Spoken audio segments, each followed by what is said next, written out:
bil huda wa dinil haq liyudhhirahu 'ala dini kullihi wa kafa billahi syahida.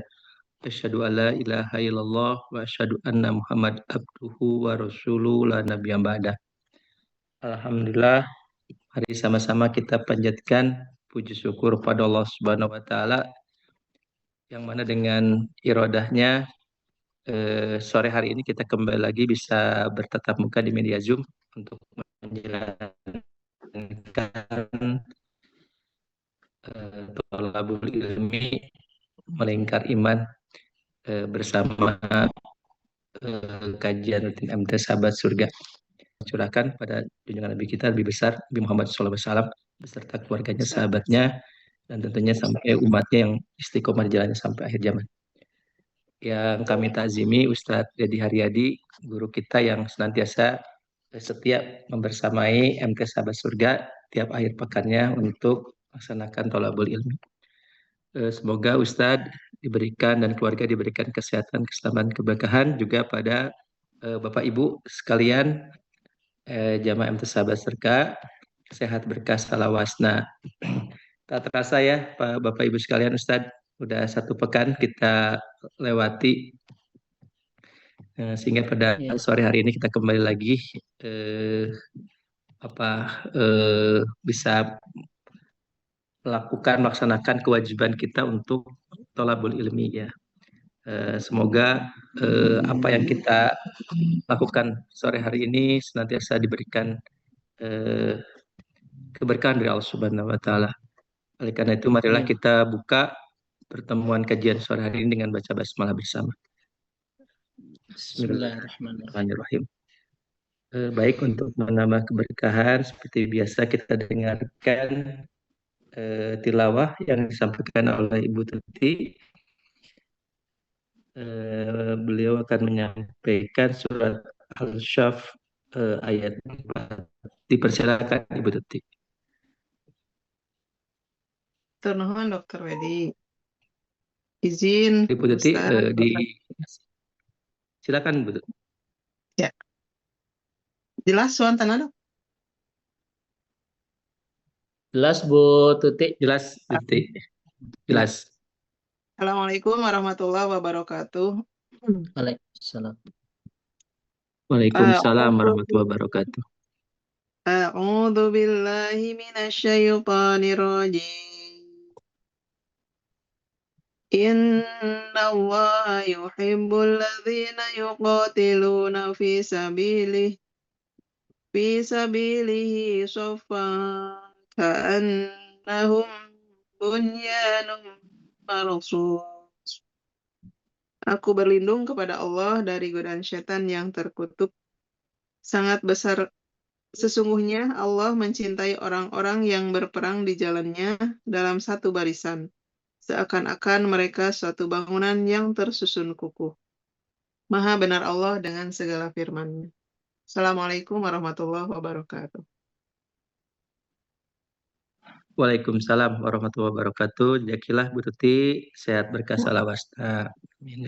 Amin. Baik Bapak Ibu sekalian, sore hari ini kembali Ustadz akan melanjutkan tema lanjutan dari pekan lalu, masih berkaitan dengan Asmaul Husna series, yaitu Allah Al-Musawwir, Allah sang kreator terindah.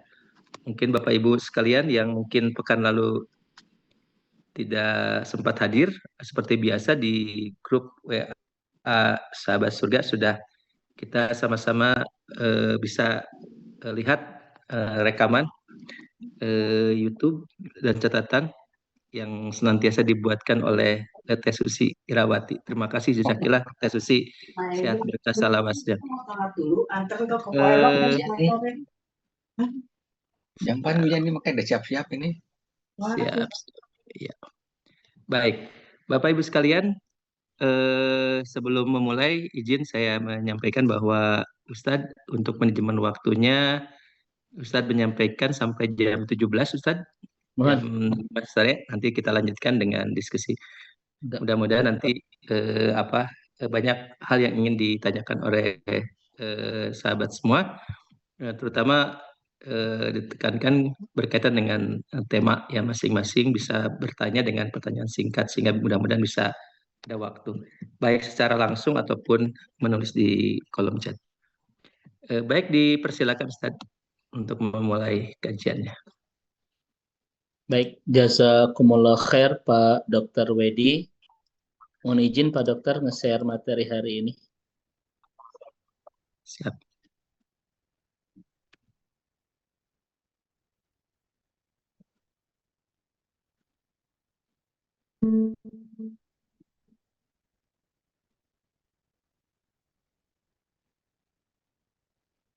Ya. Bismillahirrahmanirrahim. Assalamualaikum warahmatullahi wabarakatuh. Waalaikumsalam warahmatullahi wabarakatuh. Alhamdulillahi rabbil alamin. Alhamdulillahilladzi bini'matihi tatimmus salihat. Wa asyhadu an la ilaha illallah wahdahu la syarikalah. Wa asyhadu anna Muhammadan abduhu wa rasuluh. Al-mab'utsu rahmatan lil alamin. Allahumma aftah lana qulubana wa alhimna rusdana wahdina ila siratikal mustaqim. Wa sallallahu ala Muhammad sallallahu alaihi wasallam wa ala alihi wa sahbihi ajma'in. Syukran, jazakumullah khair Pak Dr. Wedi, Ketua MTS Sahabat Surga yang sore hari ini memandu di pertemuan pekanan Sahabat Surga. Semoga senantiasa dalam kesehatan, kebaikan, keberkahan. Allah menjaga Pak Dokter beserta keluarga tercinta untuk senantiasa di dalam kebaikan, dalam keberkahan, dalam keistiqomahan, dalam ketaatan di dunia. Dan semoga Allah pun membersamakan Pak Dokter dengan keluarga tercinta penuh kebahagiaan sampai ke surga. Amin. Hadir guru-guru kita semua, Dokter Mira, Dokter Susi ya. Dokter Susi yang Masya Allah setiap pekan terus membuat notulensi ya dan video rekaman kita. Semoga Bu Dokter seluruh tulisan-tulisan dan rekamannya yang di-share untuk sahabat surga semoga menjadi amal jariah pemberkah Bu Dokter beserta keluarga dunia dan akhirat insya Allah. Juga Bu Tuti yang setiap pertemuan sahabat surga selalu memulai dengan tilawah. Semoga Allah menjaga Bu Tuti, keluarga besar, senantiasa dalam kebaikan dunia dan akhirat. Juga hadir para asatidah kita yang Masya Allah setiap pekan membersamai. Ada Ustadz Eko, Ustadz Ginanjar dari Cimahi. Dan Teh Hani juga hadir. Dan Bapak dan Ibu sahabat surga yang saya tidak bisa sebut satu persatu. Semoga senantiasa semuanya dalam kebaikan, keberkahan, perlindungan dari Allah Subhanahu wa Ta'ala. Puji dan syukur hanya milik Allah. Mudah-mudahan lingkaran iman kita di sore hari ini bersama sahabat surga dalam kajian pekanan di akhir pekan ya, di hari Sabtu. Mudah-mudahan terus mukafaatul ilmiah semakin memperluas, memperdalam pengetahuan ilmu kita untuk kuwatul imaniyah semakin memperkuat keimanan kita, wa islahul ibadah membenahi, menata rapi, memperbaiki ibadah kita, mengindahkan akhlak kita, mengistiqomahkan ketaatan kita, dan semoga memantaskan kita untuk bersama-sama bisa menemukan kebaikan di dunia dan bisa menemukan kebahagiaan bersama-sama kelak di surga. Sahabat surga yang semoga Allah rahmati dan Allah berkahi. Tidak ada nikmat yang terindah di kehidupan seorang mukmin, Pak Dokter, kecuali ketika dia sudah menemukan ladatut ta'ah, kenikmatan dalam ketaatan. Dan Syekh Sya'rawi rahimahullah, siapa yang sudah menemukan kelezatan dan kenikmatan di dalam ketaatan, itu anugerah terbesar dari Allah yang melebihi anugerah-anugerah yang lain. Ya. Bahkan di dalam sebuah hadis sahih Rasulullah Shallallahu Alaihi Wasallam bersabda, ketika Allah ingin memberikan kebaikan kepada seorang hamba di dunia dan di akhirat, as-salahu, Allah berikan madu. Para sahabat bertanya, wa ma as-salahu ya Rasulullah, apa yang disebut dengan madu itu ya Nabi? Rasul mengatakan, yuwafikillahu li'amalin salihin qabla mautihi. Yang disebut Allah mengasih madu itu adalah seorang hamba yang sudah merasakan nikmatan dalam ketaatan sebelum dijemput oleh kematian. Semoga kita semua adalah hamba-hamba Allah yang diberikan anugerah bisa menikmati kelezatan dan kenikmatan setiap kita mempersembahkan ketaatan terbaik kepada Allah Subhanahu wa taala. Ya. Namun ada pertanyaan Bapak Ibu sekalian, bagaimana kita bisa menikmati ketaatan kepada Allah? Ini tak bisa kita lakukan kalau kita belum mencintai siapa yang menyuruh ketaatan tersebut. Maka seseorang yang gagal mencintai Allah, maka dia tidak akan pernah menikmati lezat dan nikmatnya ibadah kepada Allah. Karena syarat mutlak seseorang untuk bisa merasakan kenikmatan dalam ketaatan, maka dia harus mencintai siapa yang menyuruh ketaatan itu. Ya. Dalam sebuah istilah atau kaidah dalam bahasa Arab, al-muhibbu sataladdadu bi khidmatil mahbub. Seseorang yang mencintai itu akan merasakan nikmat dan bahagia ketika melakukan sesuatu, berkorban sesuatu untuk yang dicintainya. Maka apapun suruhan yang Allah berikan kepada kita, kita akan melakukannya penuh kenikmatan dan kebahagiaan kalau kita sudah jatuh cinta kepada Allah. Dan Bapak Ibu sekalian, seseorang jangan berharap bisa nikmat dalam ibadah ketika belum berhasil mencintai Allah Subhanahu wa taala. Nah, pertanyaan terbesar, bagaimana cara kita mencintai Allah? Agar ketika kita sudah jatuh cinta kepada Allah, apapun suruhan Allah di kehidupan kita, kita nikmat melakukannya, kita nikmat menaatinya itu. Selama ini, Bapak dan Ibu, kita merasa nikmat atau beban ketika melaksanakan ibadah kepada Allah. Karena khawatir ada di antara kita, justru ketika melaksanakan ketaatan kepada Allah, terasa beban itu. Bukan sebuah kenikmatan dan kebahagiaan. Maka, Ibu Bapak sekalian, tidak ada syarat untuk bisa menikmatan kita dalam ketaatan, kecuali mencintai Allah Subhanahu wa Ta'ala yang nyuruh ketaatan itu. Dan bagaimana cara kita mencintai Allah? Maka tidak ada rumus, tidak ada syarat yang bisa kita lakukan untuk membangun cinta yang indah kepada Allah kecuali kita ma'rifatullah, mengenal Allah Subhanahu wa taala. Maka semakin dalam kita mengenal Allah, kita akan semakin jatuh cinta kepadanya, dan ketika kita berhasil membangun cinta yang indah kita kepada Rabb kita, maka setiap momentum ketaatan, cerita tentang ibadah, semua akan terasa nikmat dan penuh dengan kebahagiaan. Kita teringat dengan kalimat Ibnu Qayyim al-Jauziyah, Pak Dokter ya. Ketika beliau mengatakan bahwa ada dua keanehan dalam kehidupan manusia itu. Dan ini paling aneh di antara hal yang teraneh di dunia itu. Ada yang paling aneh dari hal yang paling aneh di kehidupan dunia ini. Yang pertama, kata Ibnu Qayyim, Bapak Ibu sekalian, Allah memperkenalkan dirinya di dalam Al-Quran itu ribuan ayat. Bapak Ibu, kita akan menemukan lafaz Allah dalam Al-Quran sampai 2698 itu. Ya. Sebanyak itulah Allah memperkenalkan dirinya kepada kita. Makanya kalau Bapak Ibu punya Al-Quran, setiap lafaz Allah itu dikasih warna merah, maka setiap halaman Al-Quran kita akan berwarna merah. Karena Al-Quran sebanyak 604 halaman, sementara nama Allah sampai 2698 kali itu. Maka setiap halaman di dalam Al-Quran akan berwarna ketika nama Allah kita kasih warna itu. Bapak Ibu kebayang tidak? Ribuan kali Allah memperkenalkan kepada kita, tapi kita tidak kenal. Itu aneh sekali. Makanya kalau orang saat ini ada yang belum mengenal Allah, sangat aneh. Kenapa? Karena Allah mengenalkan dirinya kepada kita itu ribuan kali dalam Al-Quran. Bahkan penciptaan alam semesta ini, Allah desain dengan indah tanpa celah untuk apa? Liya'lamu, agar kita mengetahui Allah Subhanahu wa Ta'ala.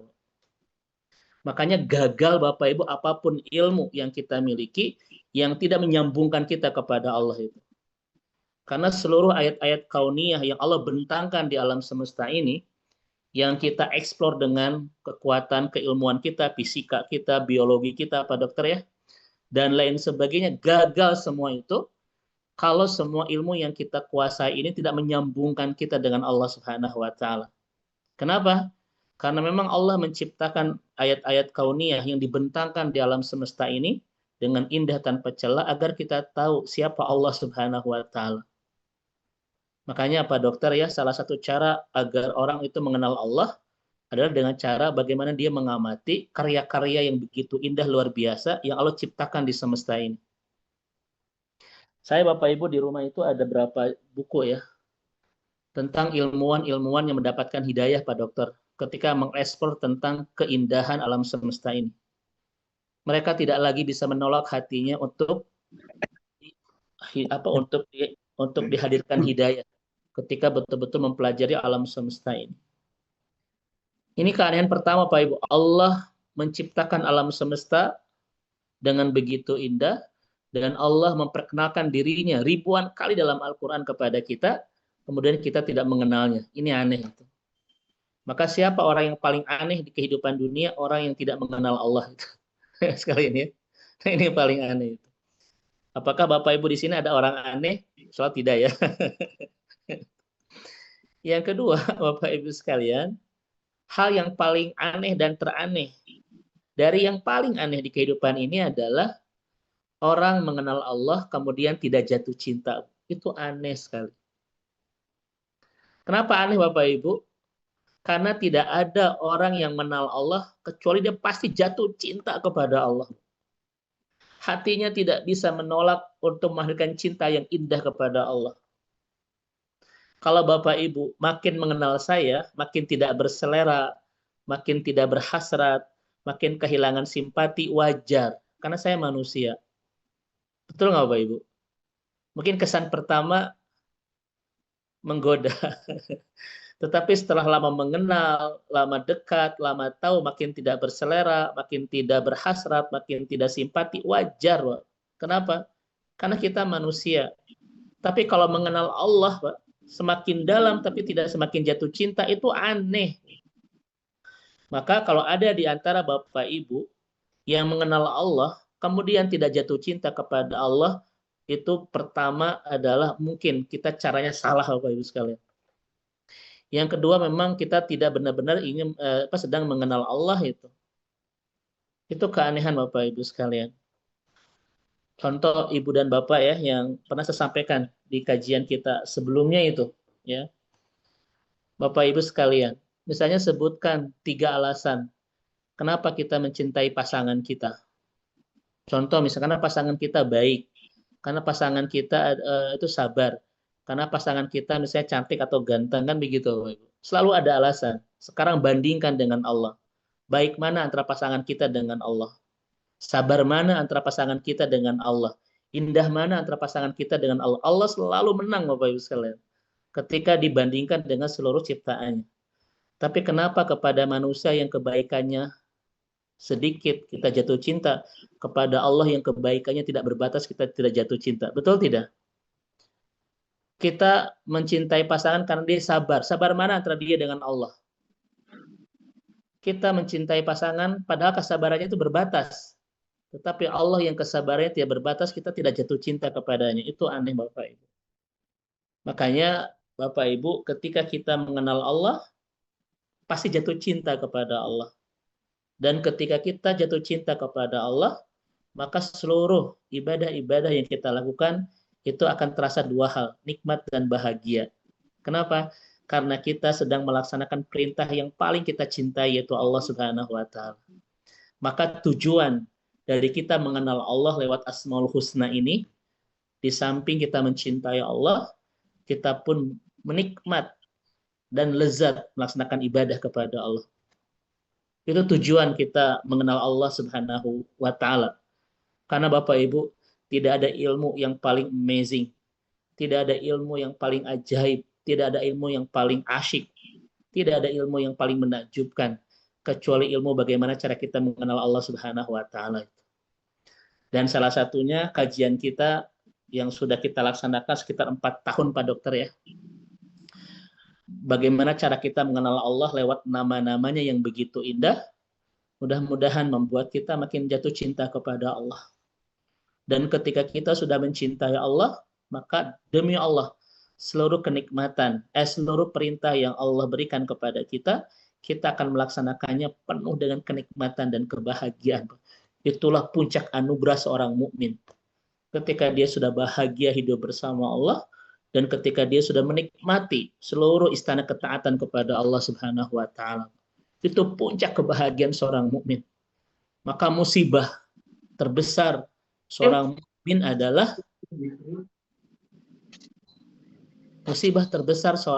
Bapak Ibu di kehidupan dunia adalah ketika dia belum merasakan kenikmatan dalam ketaatan kepada Allah.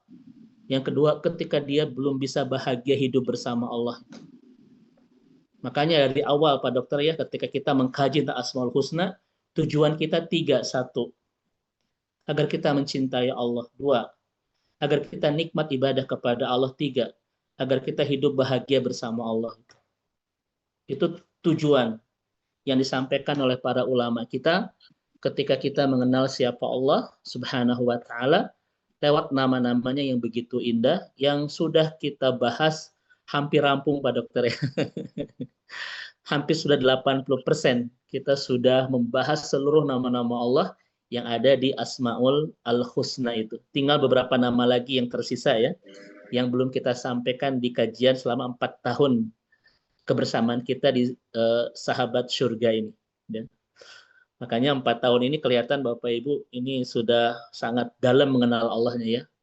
Nanti mungkin ada ujian Bapak Ibu ya di satu hari untuk mengevaluasi kemampuan dan pengetahuan kita tentang Asmaul Husna ya. Mungkin saya lagi memikirkan ada ujian Bu Pak Dokter ya.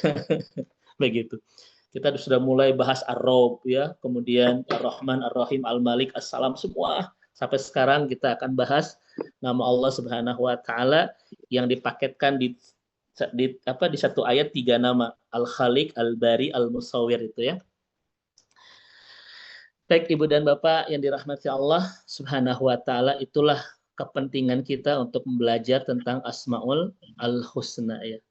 Dan Bapak Ibu sudah kita sampaikan dari awal, Asmaul Husna itu ada 99 nama. Ya. Sebagaimana yang Nabi sampaikan dalam sebuah hadis, walillahi tis'an wa tis'un isman mi'atan ghairu wahidatin. Allah punya nama 99, 100 kurang 1. Man ahsoha dakhalal jannah. Barang siapa yang memahaminya, maka dia akan masuk surga, kata Rasulullah Shallallahu Alaihi Wasallam. Baik Bapak Ibu, di pertemuan pekan kemarin kita membahas tentang Al-Musawwir. Ya. Allah yang maha memberikan bentuk dan Allah yang maha memberikan rupa.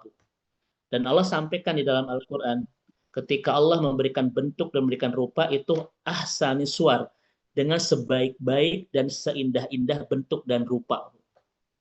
Makanya kalau kita memahami ayat ini Pak Dokter ya, kita akan merasa kita ini adalah ciptaan Allah yang paling sempurna dan paling indah di semesta ini. Bapak Ibu yang Allah titipkan ke tubuh kita ini adalah anugerah Allah dengan bentuk terindah dan rupa yang termenakjubkan itu. Allah sampaikan dalam Al-Quran, ahsana suwari. Nah ini sudah kita bahas kemarin Bapak Ibu. Kemudian kita pun sudah bahas Al-Khaliq ya. Kan Allah rentetan 3. Wallahul khaliqul bari'ul musawwir kan. Al-Khaliq sudah kita bahas, Al-Musawwir pun sudah kita bahas. Kemudian yang akan kita tutup di pertemuan hari ini adalah kita akan fokus membahas tentang Al-Bari ya. Yang maknanya mirip dengan Al-Khaliq dan Al-Musawwir itu. Ya. A'udzubillahi minasyaitonirrajim. Wallahul khaliqul bari'ul musawwir. Dialah Allah yang Al-Khaliq yang menciptakan, Al-Bari yang mengadakan, Al-Musawwir yang memberikan bentuk dan rupa terhadap ciptaannya itu. Dan kemarin sudah kita sampaikan bahwa anugerah bentuk dan rupa yang Allah berikan kepada ciptaannya itu dengan menggunakan sebaik-baik bentuk dan sebaik-baik rupa. Yang Allah sampaikan di surah At-Tin, fi ahsani takwim, dalam bentuk yang sangat sempurna itu. Dan itu adalah manusia, Bapak Ibu. Ini bentuk yang sangat sempurna sekali ya. Dan salah satu bentuk kesempurnaan kita, kata Dr. Rotib An-Nablasi, adalah muntasibul idham, Pak Dokter. Dia punya tulang punggung yang tegak gitu. Ya. Itu salah satu kesempurnaan manusia dibandingkan dengan ciptaan Allah yang lain adalah kita punya muntasibul idham. Jadi tulang punggung yang tegak. Mohon izin Bapak Ibu kalau ada yang paham biologi, ada nggak punggung yang tegak yang dimiliki oleh makhluk Allah selain manusia? Tegaknya sempurna gitu. Sehingga dengan punggung yang tegak yang sempurna ini, Pak, apapun aktivitas kita itu terasa indah, terhormat, dan berkelas itu. Gara-gara tulang punggung yang sangat tegak, Bapak Ibu, yang sangat tegak sempurna ini, apapun aktivitas manusia itu menunjukkan kemuliaan, kesempurnaan. Kita bisa makan, Bapak Ibu, sambil sila ya, sampai begini sampai tangan. Coba makhluk yang lain ada nggak, Pak Dokter, kayak begitu? Misalnya ucing sarila, Bapak Tuang, Bapak Ibu, makan oleh pandangan. Itu ayah, Bapak Ibu sekalian ya. Itu hanya manusia, Bapak sekalian itu.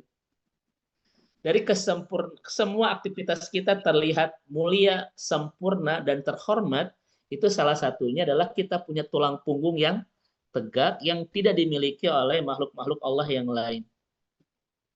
Nah, itu salah satu makna dari laqad khalaqnal insana fi ahsani taqwim. Allah menciptakan kita fi ahsani taqwim, dalam sebaik-baik ciptaan, dalam seindah-indah bentuk. Ya. Nah, itu Bapak Ibu. Kita tidur, Bapak Ibu, terlihat terhormat, makan, minum terlihat sempurna. Coba lihat hewan, Bapak Ibu sekalian. Ya. Bagaimana mereka makan, bagaimana mereka buang hajat, bagaimana mereka tidur, itu tidak ada yang seindah manusia. Betul ya? Masya Allah. Tapi, Bapak Ibu, harus ini ya, harus, nah ini Pak Dokter, indah-indahnya manusia, thumma radadnahu ila asfalas safilin. Seindah-indahnya manusia, Pak Ibu, itu nanti akan hina itu. Makanya kita lihat di hadis riwayat Imam Muslim, ya ibadi kullukum dhalun. Setiap kalian itu pasti akan tersesat. Ini kata Allah kata Rasulullah Shallallahu Alaihi Wasallam. Jadi Bapak Ibu, ini makhluk yang sangat sempurna yang Allah ciptakan di semesta ini, tapi dia itu Bapak Ibu akan terhina dan akan tersesat. Semua manusia, kullu ya ibadi kullukum dhal, kata Allah. Kata Rasulullah SAW dalam hadis qudsi ya. Setiap kalian itu akan tersesat, akan hina itu. Bahkan Bapak Ibu mohon izin, ini makhluk yang sempurna Ustaz Ginanjar. Tapi kalau sudah tersesat, daya rusaknya lebih mengerikan daripada makhluk-makhluk Allah yang lain. Saya ulang Bapak Ibu, saya ulang ya. Ini makhluk yang sangat sempurna dalam penciptaan, dalam bentuk, dalam rupa. Tapi kullukum dollun, kita akan tersesat. Dan kalau manusia sudah tersesat, daya kerusakan yang ditimbulkannya itu lebih mengerikan daripada makhluk-makhluk Allah yang lain. Maka segala kerusakan di muka bumi ini pun yang mengerikan, pasti ulah siapa itu? Ulah manusia yang sempurna, tapi dia itu tersesat. Betul Bapak Ibu ya? Siapa yang sampai merusak Bapak Ibu alam itu? Kita manusia. Kata Allah dalam Al-Quran, sudah nampak kerusakan fil bahri wal bar, di lautan, di daratan, akibat ulah-ulah manusia. Ibu Bapak, sebuas-buasnya hewan ketika menerkam mangsa, kata Dr. Rotib An-Nablasi, Pak Dokter, kemudian dia makan mangsa itu. Setelah kenyang ngapain? Setelah kenyang. Itu dibiarkan Bapak Ibu. udah dia pergi. Tapi manusia nggak ada kenyangnya itu. Setelah makan kenyang, wah, ditimbun.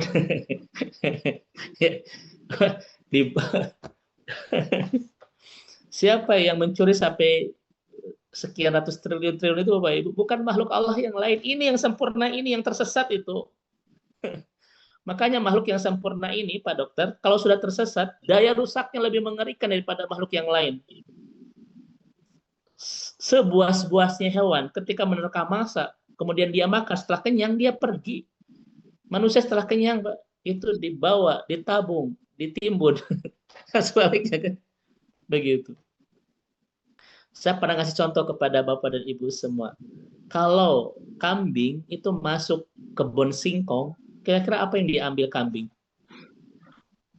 Daun singkong. Hanya saja, ketika ada kebun singkong dan masuk manusia, Daun, akar. apa yang akan diambil Bapak Ibu sekalian? Daunnya, batangnya, tanahnya, bahkan pemiliknya pun akan dianiaya itu, dan lain seterusnya itu. Itu manusia. Ustadz, bagaimana caranya supaya kesempurnaan manusia ini tetap di dalam kehormatan, tidak dalam kehinaan dan tidak tersesat? Bagaimana Pak Ibu sekalian? Illa man hadaituhu, kecuali orang-orang yang Allah kasih hidayah. Maka Bapak Ibu, manusia dipaket dengan hidayah, itu makhluk yang sangat sempurna itu.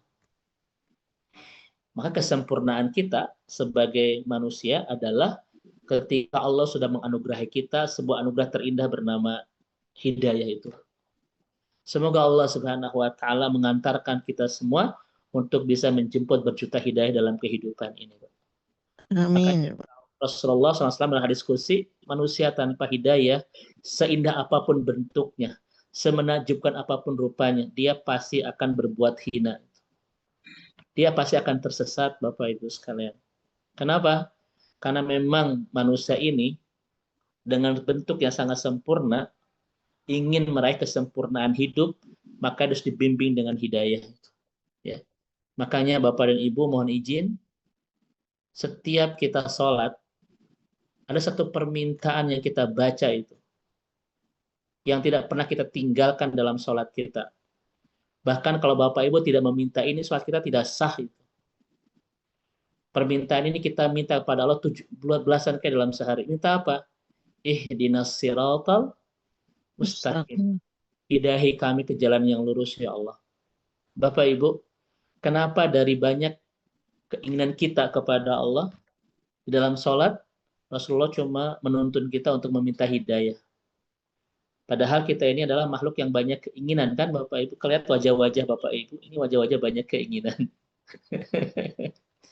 Tapi kenapa Rasulullah Sallallahu Alaihi Wasallam ketika membimbing kita meminta kepada Allah dalam puncak tertinggi ketaatan kita bernama salat, Rasulullah itu meminta kita untuk meminta hidayah kepada Allah. Kenapa, Bapak Ibu sekalian? Karena kalau kita sudah mendapatkan hidayah dari Allah Subhanahu Wa Taala, maka seluruh keinginan kita, keperluan kita, semua sudah tercukupi. Bagaimana cara menjelaskannya? Nanti mungkin kita akan ulang Bapak Ibu dengan nama Allah Al-Hadi, Allah yang Maha memberikan hidayah. Kalau seorang hamba sudah diberikan hidayah oleh Allah, maka seluruh keinginan kebaikannya, seluruh kebutuhan kebaikannya dalam kehidupannya sudah tercukupi oleh Allah Subhanahu wa taala. Makanya itulah alasan kenapa cuma satu yang kita pinta di setiap puncak ketaatan kita bernama salat, ihdinas siratal mustaqim. Karena ayat ini kalau diijabah oleh Allah akan mencukupi semua kebaikan-kebaikan kita dunia dan akhirat itu. Ya. Bapak Ibu silakan baca kembali di kajian kita Allah Al-Hadi. Ya. Saya lupa Bu Dr. Susi, ini Bu Tuti tahun berapa kita bahas Al-Hadi itu ya? Saya lupa. Itu ya.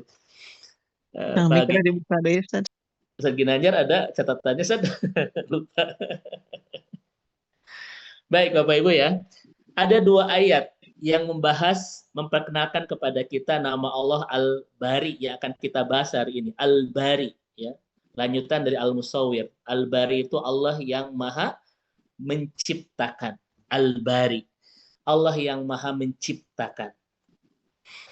Nama Allah Al-Bari ini kita temukan di surah Al-Hasyr ayat 24. Huwallahul khaliqul bari'ul musawwir. Allah yang Maha menciptakan, yang Maha mengadakan. Ya, Al-Bari itu Maha menciptakan juga, tapi untuk dibedakan dengan Al-Khaliq. Allah yang Maha menciptakan, yang Maha mengadakan, dan Maha membentuk rupa dari ciptaannya itu. Al-Khaliq, Al-Bari, Al-Musawwir. Al-Khaliq Maha menciptakan, Al-Bari Maha mengadakan, Al-Musawwir Maha membentuk rupa dan memberikan bentuk dan rupa kepada seluruh ciptaan. Ayat yang kedua, Bapak Ibu, yang memperkenalkan kepada kita Allah Al-Bari adalah di surah Al-Baqarah ayat 54. Fatubu ila bari'ikum. Ya, oleh karena itu bertobatlah kalian ila bari'ikum, kepada pencipta kalian. Bertobatlah kalian kepada pencipta kalian. Di sini tidak menggunakan fatubu ilallah, kan tidak ya. Bertobatlah kepada Allah, tapi Allah menggunakan kata fatubu ila bari'ikum. Bertobatlah kalian kepada pencipta kalian, yaitu Allah Subhanahu wa taala. Allah Al-Bari, Allah yang Maha menciptakan. Baik, Ibu dan Bapak yang dirahmati Allah Subhanahu wa taala. Saya tanya kepada Bapak Ibu. Allah menyuruh kita banyak dalam ayat bertobatlah, bertobatlah, bertobatlah kepada Allah. Pertanyaan saya kepada Bapak Ibu, Allah butuh dengan tobat kita sampai Allah terus menyuruh kita untuk bertobat kepadanya? Enggak butuh. Kalau Bapak Ibu bersalah sama saya, terus saya kira-kira butuh nggak permintaan maaf Bapak dan Ibu? Bapak Ibu bersalah sama saya, kira-kira saya butuh nggak permintaan Bapak? Kenapa butuh, Bu Dokter Dele? Kenapa saya Karena butuh? untuk bisa memaafkan. Untuk bisa memaafkan.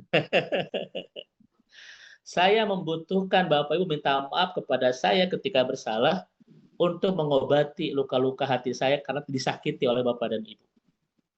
Karena permintaan maaf itu Bapak itu bisa menyembuhkan luka itu. Makanya kalau kita berkhilaf sama orang, Bapak Ibu, banyaklah minta maaf, ya. Itu bisa menyembuhkan luka orang-orang yang kita sakiti itu. Itu kehebatan maaf, bisa menyembuhkan luka. Makanya orang yang sulit memaafkan adalah orang yang sulit menyembuhkan luka di perasaannya itu. Kalau Bapak Ibu, kita disakiti oleh seseorang yang tidak bisa kita maafkan, setiap ingat kesalahan dia, ada luka nggak di perasaan kita? Ada luka nggak Bapak Ibu? Ingat sedih lagi, ingat sakit hati lagi, ingat kasuat-suat lagi gitu ya. Kenapa? Karena Bapak Ibu, kalau ingin menyembuhkan luka di perasaan, maka tidak ada obat terbaik kecuali kita mampu memaafkannya. Maafkan itu seni menyembuhkan luka yang paling mendalam di perasaan kita. Itu maaf. Makanya orang, Pak Bu Dokter Dele, yang mudah memaafkan, ini orang yang mudah sembuh dari luka, tidak mudah dilukai, dan tidak mudah terluka.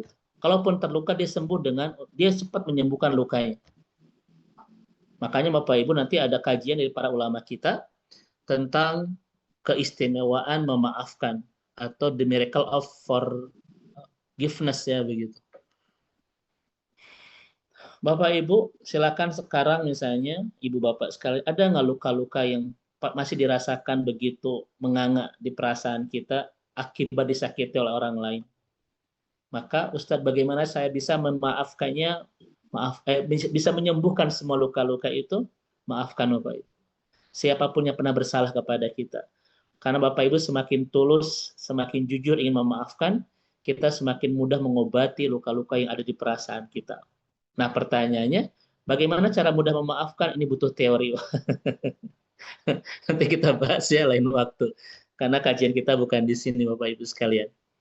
Ketika Bapak Ibu bersalah sama saya butuh Bapak Ibu minta maaf untuk menyembuhkan luka hati saya.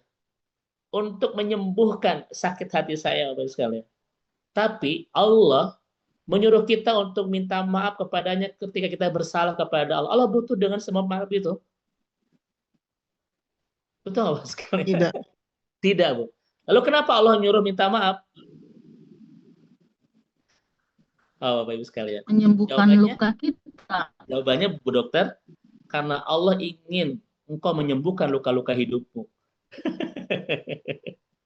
Kan begitu ya? Karena setiap orang yang bersalah kepada Allah pasti akan banyak luka di kehidupannya itu. Apa kata Ibnu Qayyim al-Jauziyah? Adzunub jarohatu fil hayat. Dosa itu sayatan-sayatan luka di kehidupan.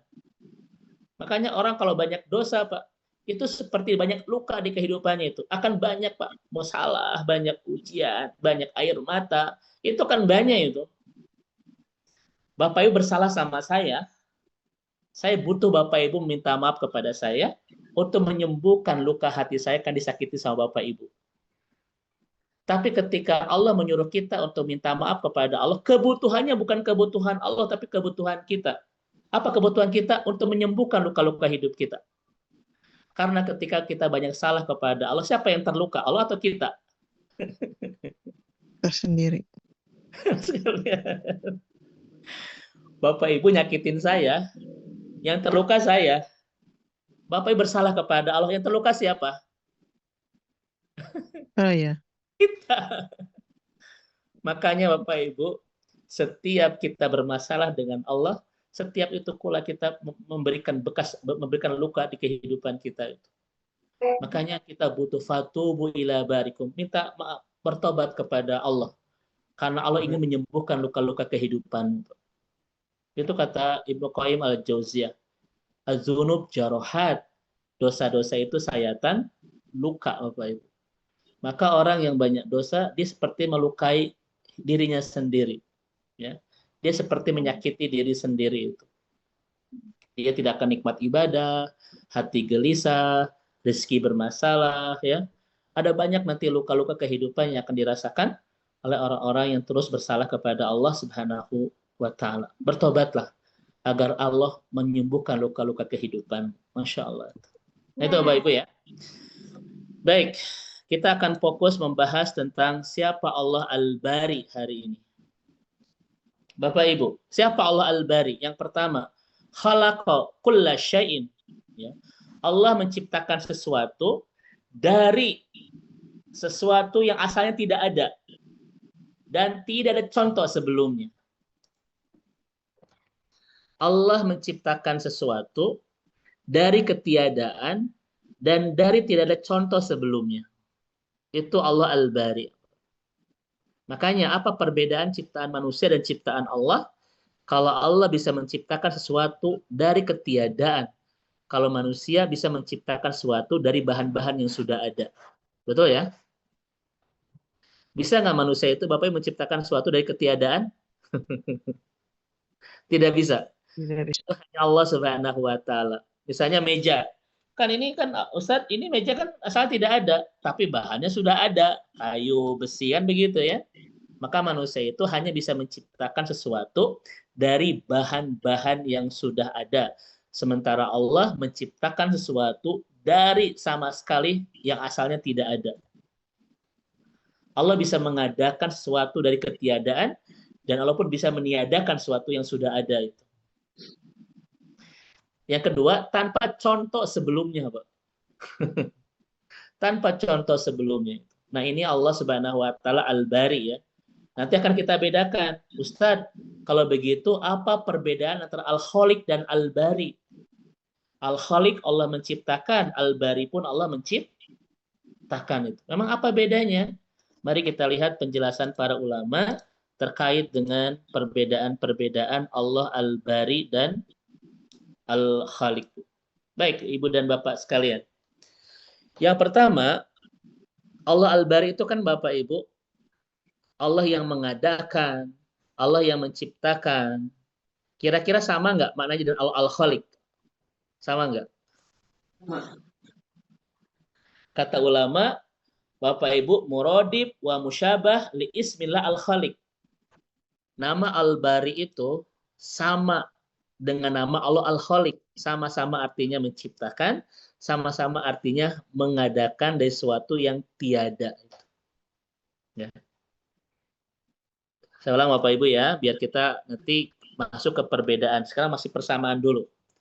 Nama Allah Al-Khaliq dan Al-Bari itu sama-sama menciptakan dan mengadakan. Tetapi ada perbedaannya.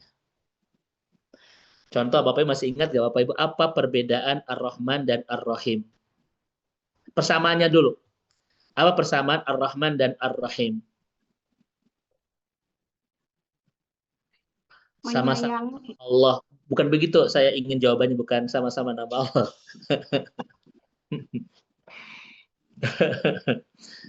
Ar-Rahman Sama-sama Bapak Ibu. sayang. Sama-sama Ar-Rahman juga itu rahmat, Bu Dr. Deli. Ar-Rahim pun rahmat. Sama-sama Allah merahmati loh. Sama itu. Cuma di bahasa Indonesia kan jadi pengasih dan penyayang kan begitu ya. Padahal sama-sama Allah itu maha memberi rahmat. Sama itu. Ar-Rahman, Allah yang maha merahmati. Ar-Rahim pun Allah yang maha merahmati. Nah sekarang apa perbedaan antara Rahman dan Rahim? Bapak Ibu. Baik. Perbedaannya adalah Bapak Ibu, kalau Rahman itu rahmatullah al-ammah. Rahmat Allah yang umum. Yang diberikan ke semua makhluknya itu. Salam Bapak Ibu ya. Ar-Rahman, rahmat Allah. Ar-Rahim pun rahmat Allah. Ar-Rahman, Allah yang merahmati. Ar-Rahim, Allah yang merahmati. Lalu apa bedanya? Kalau Ar-Rahman, rahmatullah al-ammah. Rahmat Allah yang umum. Artinya diberikan ke seluruh makhluknya. Tidak ada yang terkecuali. Mukmin dapat. Kafir dapat. Orang yang taat dapat, orang yang maksiat dapat, semua dapat tanpa terkecuali. Itu namanya Rahman, Bapak Ibu. Kalau Ar-Rahim, Ustaz Kuswara, Ar-Rahim itu rahmatullah al-khassah, rahmat Allah yang khusus, yang hanya Allah berikan kepada orang yang Allah cintai saja. Ya. Saya ulang Bapak dan Ibu ya. Ini sebetulnya bahasan kita di awal-awal pertemuan sahabat surga ya. Tapi ini kan 4 tahun yang lalu, khawatir Bapak Ibu ada sedikit lupa lagi lah ya. Begitu. Atau Ustadz waktu itu saya belum gabung di sahabat surga gitu. Rahman, rahmatullah al-ammah, rahmat Allah yang umum, semuanya diberi. Apa itu Bapak Ibu? Dunia. Betul? Apa kata Nabi? Dalam hadis Ibnu Abi Syaibah, innallaha yu'tid dunya may yuhib wa man lam yuhib. Allah berikan dunia kepada orang yang Allah cintai dan tidak Allah cintai. Jadi kalau Bapak Ibu punya dunia, itu rahmat Allah yang datang dari Rahman atau dari Rahim. Kalau kita Bapak Ibu dianugerahi dunia, Rahman. dan Ar-Rahim. Ar-Rahman. Rahman. Karena semuanya dapat. Semua dapat Bapak Ibu sekalian. Apakah orang kafir dapat dunia? Dapat. Jadi mereka lebih indah daripada kita dunianya. Apakah mereka Bapak Ibu orang-orang yang menyakiti Allah dan mengatakan Allah punya anak itu dapat dunia? Dapat. Mereka tuh lebih baik daripada kita. Betul Bapak Ibu ya. Karena dunia ini yu'ti may yuhib wa man lam yuhib. Dunia ini Allah beri kepada orang yang Allah cintai dan tidak Allah cintai. Tapi kalau Ar-Rahim, rahmatullah al-khassah, rahmat Allah yang khusus, yang hanya Allah berikan kepada orang-orang tercintanya. Apa itu? Nabi mengatakan, wala yu'til iman illa man ahab. Dan Allah tidak pernah memberikan kenikmatan iman kecuali kepada orang-orang yang Allah cintai. Pertanyaannya, semua orang dapat dunia nggak Bapak Ibu? Dapat, walaupun beda-beda porsinya kan? Beda-beda Bapak Ibu sekalian. Ada yang sebulan ratusan juta, ada juga yang sebulan 18 koma. Tanggal 18 harus siap-siap koma Pak Dokter. Itu ada. Ada ya. Semua dapat. Tapi Apakah semua orang bisa menikmati lezatnya iman? Tidak. Tidak. Tidak. Percaya Bapak Ibu sekalian. Tidak. Kenapa? Innallaha yu'tid dunya may yuhib wa man lam yuhib. Walakinallaha la yu'til iman illa man ahab. Hadis riwayat Ibnu Abi Syaibah. Allah berikan dunia kepada orang yang Allah cintai dan tidak Allah cintai. Namun Allah tidak pernah memberikan nikmatnya hidup bersama iman kecuali kepada orang-orang yang Allah cintai. Itu Bapak Ibu bedanya.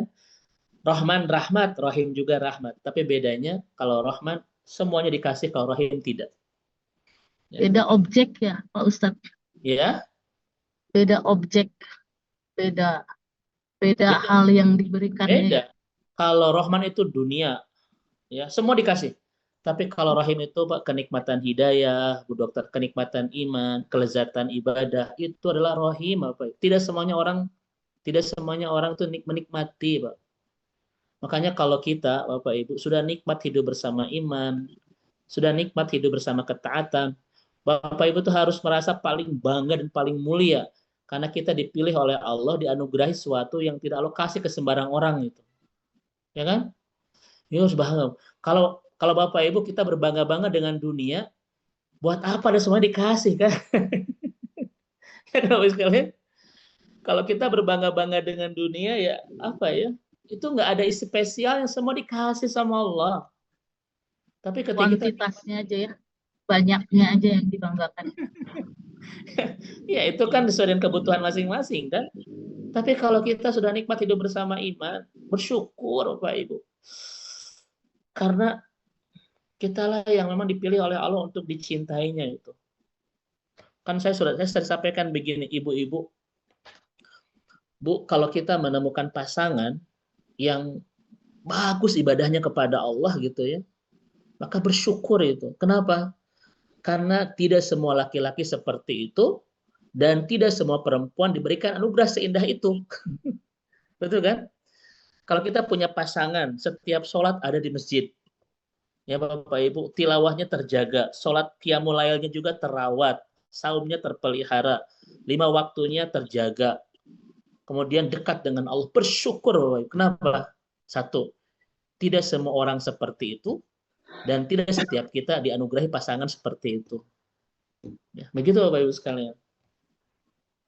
Karena ini pilihan Allah Subhanahu wa taala. Saya tanya Bapak Ibu, kalau gaji sebulan itu Rahman atau Rahim? Gantung. Rahman, dunia itu Rahman Bapak Ibu sekalian. Dunia itu Rahman. Kalau nikmat ngaji bersama sahabat surga ini Rahman atau Rahim? Rahim. Rahim Pak Dokter itu. Berarti Bapak Ibu lebih takut kehilangan gaji atau kehilangan ngaji? Rahim. Gitu. Anggaran kita mah lebih takut mana? Gaji gitu. Baik Bapak dan Ibu ya. Nah ini Pak. Mari kita sekarang akan bahas tentang apa Al-Bari Al-Khaliq Bapak Ibu ya. Al-Bari dan Al-Khaliq.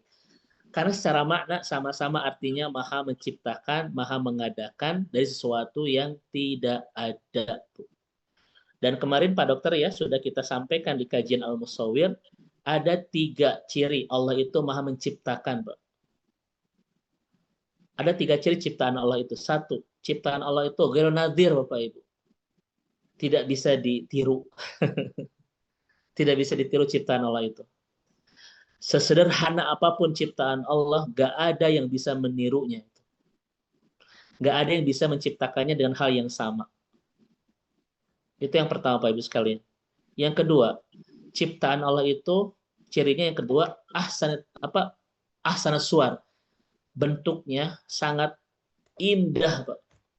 Tanpa celah itu. Gak ada ciptaan Allah itu yang tidak indah. Ya.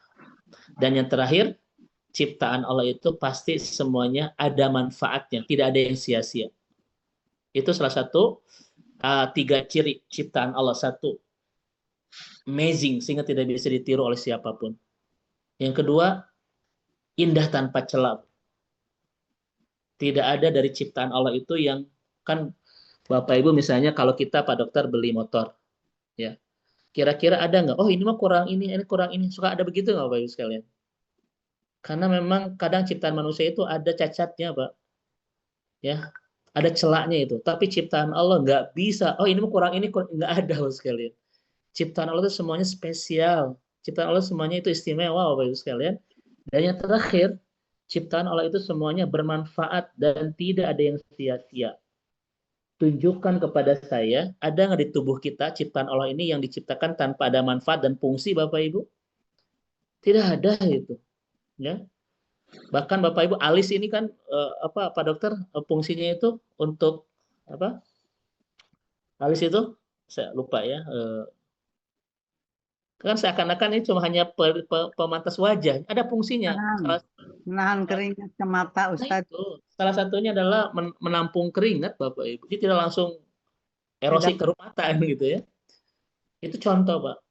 Indah, tidak bisa ditiru, tanpa celah, dan semuanya itu berfungsi, bermanfaat, dan tidak ada yang sia-sia. Sementara ciptaan manusia bisa ditiru, kadang ada cacatnya, kadang tidak ada fungsinya. Begitu ya. Nah, Bapak Ibu, mari kita fokus perbedaan antara Al-Khaliq dan Al-Bari. Baik. Yang pertama, Bapak Ibu sekalian. Al-Khaliq, Allah Maha Menciptakan. Al-Bari, Allah pun Maha Menciptakan. Perbedaan yang pertama. Kalau Al-Khaliq, Pak Dokter, ini ismun amun. Ya. Isim yang umum. Mencakup jami'ul khalqi, seluruh ciptaan. Kalau Al-Bari, Bapak Ibu sekalian, ya, Al-Bari, Bapak Ibu sekalian, itu fatakhassasu bi alamil hayawan. Kalau bahasa kita mah khusus untuk dunia ini ya, Bapak Ibu, dunia manusia, dunia hewan begitulah, ya.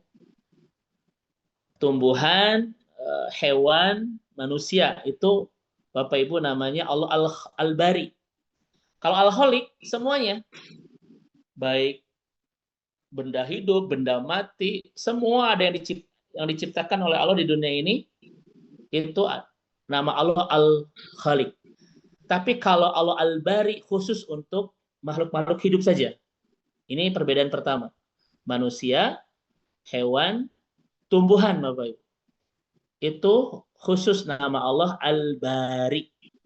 Paham ya? Ini perbedaan pertama dari para ulama kita terkait dengan perbedaan antara Al-Khaliq dan Al-Bari.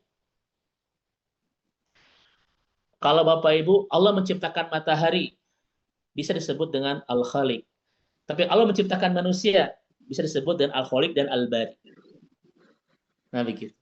Allah menciptakan lautan, menciptakan matahari, menciptakan bumi, bulan, Allah Al-Khaliq. Tapi Allah menciptakan binatang, Allah Al-Khaliq, Allah Al-Bari. Ketik Al-Bari itu pasti Al-Khaliq itu pasti Al-Bari. Bukan. Al-Bari itu pasti Al-Khaliq. Bagaimana Bapak Ibu ya? Tapi sudah paham ya? Kalau Al-Khaliq menciptakan semuanya, kalau Al-Bari khusus untuk makhluk-makhluk yang bernyawa, manusia, tumbuhan, hewan. Ini bahasan pertama dari para ulama kita terkait dengan perbedaan antara Al-Khaliq dan Al-Bari. Saya cepat Pak Dokter ya, mau jam 5. Perasaan baru-barusan begitu ya. Baik, Bapak dan Ibu. Perbedaan yang kedua kata para ulama kita.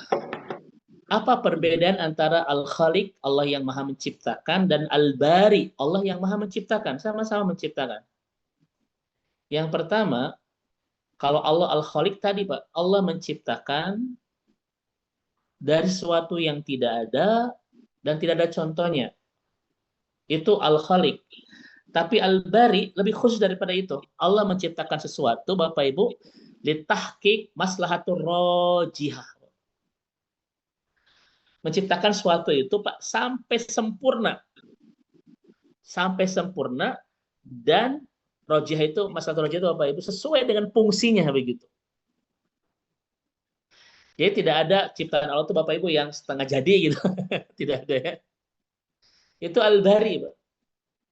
Tidak sekedar menciptakan, tapi menciptakannya di prosesnya itu terjadi sampai bentuknya sempurna kayak manusia lah, dari mulai zigot, Pak Dokter ya, dari mulai apa itu zigot, terus idom, terus Nutfah. jadi manusia. Nutfah kan dari awal begitu sampai sempurna jadi manusia, itu namanya al-bari, Bapak Ibu.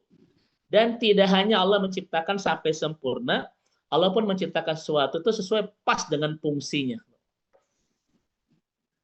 Sesuai dengan fungsinya. Kenapa misalnya hewan-hewan buas itu Bapak Ibu giginya bertaring dan lain sebagainya? Memang karena dia fungsinya untuk memakan daging dan seterusnya. Kenapa kambing bla bla bla giginya itu rapih ya? Rapih Bapak Ibu ya, segini. Karena dia memang fungsinya untuk memakan rumput. Saya tanya kepada dokter, mohon izin. Gigi kita ini Pak Dokter gini, itu fungsinya itu untuk banyak makan daging atau untuk banyak makan buah-buahan gitu. Biji-bijian. Oh, biji-bijian ya. Karena memang Allah itu menciptakan sesuatu sesuai dengan fungsinya. Coba saya tanya kepada Bapak, mohon izin Bapak Ibu. Ya, saya tidak akan bahas itulah. Ternyata saya dapat ilmu Pak, manusia itu diberikan gigi yang kayak begini. Itu memang karena fungsinya itu untuk makan sesuatu yang apa ya?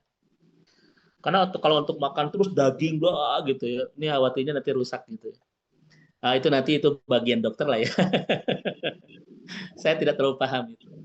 Tapi Allah itu menciptakan sesuatu dengan fungsi. Saya tanya kepada Bapak Ibu, manusia itu fungsinya untuk apa? Bersosialisasi. Bukan Pak Dokter, Bu Dokter. Manusia itu fungsinya untuk ibadah. Allah menciptakan manusia untuk beribadah. ibadah. Makanya Bapak Ibu, Allah menciptakan postur tubuh ini seperti ini Pak. Itu disesuaikan dengan fungsi kita untuk memudahkan ibadah. Bapak Ibu coba lihat dalam sholat, di sana ada banyak gerakan yang bisa dilakukan oleh manusia. Ruku, sujud. Hewan nggak bisa Bapak Ibu sekalian. Kebayang apa dokter? Kita disuruh ibadah gerakan tertentu yang kita diciptakan bukan untuk gerakan itu. Kira-kira bagaimana itu? Contohnya sholat, Bapak sholat aja, Bapak sholat ya. Itu kan wa ma khalaqtul jinna wal insa illa liya'budun. Kita diciptakan fungsinya untuk melaksanakan ibadah. Maka struktur tubuh kita dari mulai rambut sampai kaki Allah ciptakan untuk memudahkan fungsi kita, yaitu ibadah kepada Allah. Makanya Bapak dan Ibu, apapun gerakan dalam ibadah bisa kita lakukan itu. Ustadz, tapi kenapa ada orang yang sholat, ke masjid? Itu bukan karena tidak bisa, karena tubuhnya ini udah diciptakan buat ibadah. Bukan tidak mampu, itu mah tidak mau. Ya kan? Saya tanya Bapak Ibu, ada nggak manusia yang tidak ibadah? Ada. Kenapa tidak ibadah? Padahal kan tubuhnya ini diciptakan untuk mudah ibadah. Bukan tidak mampu, tapi tidak mau, itu masalahnya itu. Ya. Tidak ada ibadah yang tidak bisa kita lakukan. Karena tubuh kita diciptakan untuk itu. Doa, angkat tangan Bapak Ibu, kata Nabi itu kan, dia angkat tangan. Kemudian Bapak Ibu tawaru kan, melipat kaki ketika tasyahud, atau misalnya tarosyi itu, kita mudah, ruku mudah, sujud mudah. Kenapa? Memang kita diciptakan oleh Allah sesuai dengan fungsinya untuk melaksanakan ibadah. Makanya kalau orang ada yang tidak sholat, bukan dia tidak bisa sholat, dia tidak mau sholat. Iya kan? Jadi faktor yang membuat kita meninggalkan ibadah bukan tidak mampu, tapi tidak mau. Betul ya, Bapak Ibu? Bukan ketidakmampuan, tapi ketidakmauan. Makanya ada nggak ibadah yang berat, Pak Dokter? Nggak ada. Tubuh kita ini di strukturnya diciptakan oleh Allah untuk mudah itu. Ya, Masya Allah. Bapak Ibu, andaikan Allah menciptakan, naudzubillah ya, tubuh kita seperti hewan yang tidak punya tulang ini punggung tegak. Kira-kira sempurna nggak sholat kita, Dokter Ustadz Ginanjar? Gak akan sempurna, Bapak Ibu ya. Masya Allah. Makanya kalau orang tidak bagus ibadahnya, dia nggak bersyukur kepada Allah itu. Ya. Bukankah tubuhnya itu diciptakan untuk mudah ibadah? Tapi kenapa dia begitu sulit ibadah kepada Allah? Ini tanda orang tidak bersyukur, Bapak Ibu. Makanya kalau kita lihat Bapak dan Ibu di surat Al-Kautsar, bagaimana cara kita mensyukuri nikmat yang Allah berikan dalam hidup kita? Bagaimana sekalian? Dan ini adalah panduan Al-Quran tentang bagaimana cara kita mensyukur nikmat yang Allah berikan dalam kehidupan kita. Allah mengatakan, fasalli li rabbika wanhar. Itu Bapak Ibu sekalian. Jadi bersyukur itu bukan sekedar kita tahadus binikmah, ngundang orang, datang ke rumah, makan-makan, Bapak Ibu, atau mengucapkan alhamdulillah, enggak. Puncak syukur kita adalah, Bapak Ibu sekalian, fasalli li rabbika. Tegakkan ibadah untuk Tuhanmu. Simbolnya sholat. Wanhar, dan berbagilah dengan sesama. Itu puncak Bapak Ibu syukur kepada Allah. Makanya kalau orang tidak ibadah, dia sedang tidak tahu bagaimana cara berterima kasih kepada Allah. Kalau orang tidak mudah berbagi, dia sedang tidak tahu bagaimana cara bersyukur kepada Allah. Bersyukur bukan sekedar kita mengucap alhamdulillah, bukan sekedar kita tahadus binikmah, mengundang orang untuk makan-makan di rumah, bukan sekedar itu. Tapi kata Ibnu Qayyim, syukur adalah memanfaatkan karunia Allah sesuai dengan keinginannya. Apa keinginan Allah? Ibadah. Betul kan Bapak Ibu ya? Dan bersyukur itu adalah dengan fasalli li rabbika wanhar. Salatlah hablum minallah, wanhar hablum minanas. Perbaiki hablum minallah kita, perbaiki hablum minanas kita, itu puncak syukur kepada Allah Subhanahu wa taala. Nah, ini Ibu dan Bapak ya, itu perbedaan al-bari, tidak sekedar menciptakan, tapi menciptakan dari proses awal sampai sempurna sesuai dengan fungsi diciptakannya kita untuk apa. Daun diciptakan begitu karena fungsinya bla bla bla bla gitu ya, Bapak Ibu sekalian. Kenapa misalnya Bapak Ibu, kenapa Allah menciptakan cacing seperti itu Pak Dokter? Karena fungsinya untuk keluar leornya di tanah. Mohon maaf saya tidak punya kemampuan untuk membahas itu ya. Mungkin Bapak dan Ibu nanti ada yang bisa menjelaskan. Oke, karena waktu saya terus Bapak dan Ibu dirahmati Allah. Oke, saya potong. Nah, ini Bapak Ibu ya. Allah mengatakan sun Allah ladzi atqana kullasyai. Ciptaan Allah itu, penciptaan Allah semuanya itu atqana kullasyai. Semuanya sempurna. Tidak ada yang setengah-setengah, tidak ada yang kita bilang cacat, Bapak Ibu. Semuanya itu adalah sempurna Allah berikan kepada kita. Semuanya itu spesial dan istimewa itu. Ya. Barusan Pak Dokter, saya diskusi lama ya dengan seorang jamaah habis pengajian.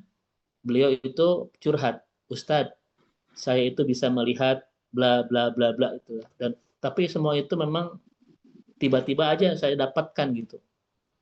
Jadi kalau bahasa kita memiliki indera ke 12 itu berapa gitu.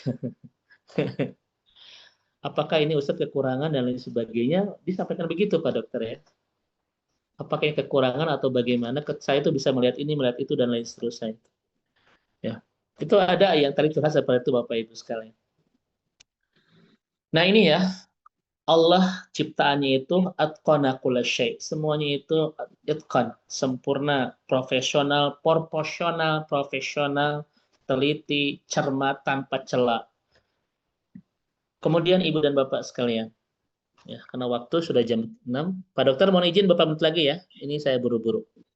Kemudian Bapak dan Ibu yang selanjutnya, siapakah Allah Al-Bari itu? Al-Bari itu Pak dari baria artinya tanah Pak Dokter. Jadi Allah itu menciptakan segala sesuatu dari tanah itu ya. Al-Bari yadullu ala annahu khalaqal insan minat turab. Al-Bari itu adalah Allah yang menciptakan kita turab. Tanah kan Al-Bariyah itu tanah Pak Dokter ya. Maka Al-Bari Allah yang menciptakan manusia dari tanah. Li'annahu fi lughatil Arab yaquluna al-bari huwa turab. Al-Bari itu tanah. Maka siapa Allah Al-Bari yang menciptakan manusia dari tanah itu?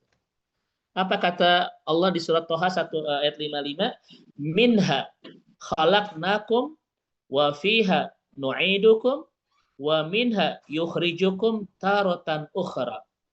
Darinya tanah itulah kami menciptakanmu. Kepadanya kami akan mengembalikanmu dan dari sanalah kami akan mengeluarkanmu pada waktu yang lain. Nah, ini Bapak Ibu surah Toha ayat 55 ya. Al-Bari, Allah yang menciptakan manusia dari tanah. Yaitu siapa? Adam. Dan keturunannya itu dari saripati tanah Bapak Ibu ya. Yang apa? Allah mengatakan yang hina itu. Yang hina ya, yang hina. Tetapi manusia itu punya dua unsur Bapak Ibu. Dari tanah, ini yang hina, ruh yang mulia. Karena ruh ini ditiupkan oleh Allah Subhanahu wa taala. Tanah usianya hanya 60 sampai 70 tahun, betul kan? Tapi kalau ruh ini abadi selamanya sampai nanti kita ke surga itu Bapak Ibu. Saya ulang. Bahan dasar manusia itu dua kata Al-Qur'an. Saripati tanah yang hina dan ruh. Ini yang hina usianya sebentar, sementara ruh itu mulia sampai nanti ke surga. Kalau begitu, mana yang harus lebih kita rawat Bapak Ibu? Unsur tanah atau unsur ruh yang harus kita paling rawat itu. Memang dua-duanya harus kita rawat. Tapi mana harus paling kita rawat? Sesuatu yang hina yang usia sebentar atau yang mulia yang tidak akan berkesudahan sampai nanti kita ke surga? Ruh, Ustaz. Kenapa Pak Dokter saya katakan begini? Karena banyak orang Pak yang hanya merawat fisik saja, tapi iman tidak dirawat, ya. Ibadah tidak dirawat, spiritual tidak dirawat. Padahal inilah yang paling memuliakan kita dari makhluk yang lain, dan inilah yang akan mengantarkan kita nanti sampai ke surga. Itu adalah ruh Bapak Ibu. Ini tidak akan mati itu. Ya. Tapi Masya Allah Bapak Ibu ya, ada Bapak Ibu ada orang yang sebulan itu Pak Dokter itu menghabiskan biaya untuk merawat fisik itu sampai 27 juta ya. Ini di salah satu negara, laki-laki, lagi nanya, itu 27 juta sebulan untuk merawat fisik. Laki-laki, perempuannya nggak tahu. Tapi ya hati kita tidak dijaga, spiritual tidak dirawat, iman tidak dipelihara. Ini sesuatu yang memang keliru Bapak Ibu ya. Seharusnya ketika kita menjaga fisik kita, kita pun lebih indah menjaga spiritual kita, akhlak kita, ibadah kita, sesuatu yang mulia yang Allah berikan di kehidupan kita itu. Ya, dan terakhir, Ibu dan Bapak sekalian, siapa Allah Al-Bari itu? Allah Al-Bari adalah Bapak Ibu, Allah yang salimun min kulli naqsin wa aibin wa maradin. Yaitu Allah yang menciptakan sesuatu tanpa kurang, tanpa aib, tanpa celah, Bapak Ibu, tanpa rusak gitu. Allah menciptakan manusia, Bapak Ibu ya, alam semesta di antara manusia itu bari itu terbebas, Pak. Bari kan artinya terbebas. Seperti misalnya Bapak Ibu di hadis Nabi riwayat Imam Muslim. Inna likulli da'in dawa'an fa inna usibadda'u da'i baro'a biidnillah. Setiap penyakit ada obatnya. Apabila obat tersebut sesuai dengan penyakitnya, maka baro'a biidnillah. Dia terbebas, dia sembuh dengan izin Allah itu. Maka Allah Al-Bari itu Allah yang membebaskan, maksudnya yang ciptaannya terbebas dari aib, terbebas dari celah, terbebas dari keruksakan itu. Tadi saya ulang Bapak Ibu, kalau kita beli sesuatu, ya beli mobil, beli motor, kadang kita melihat sesuatu yang celah ya, cacat, yang kurang gitu. Oh ini kurang.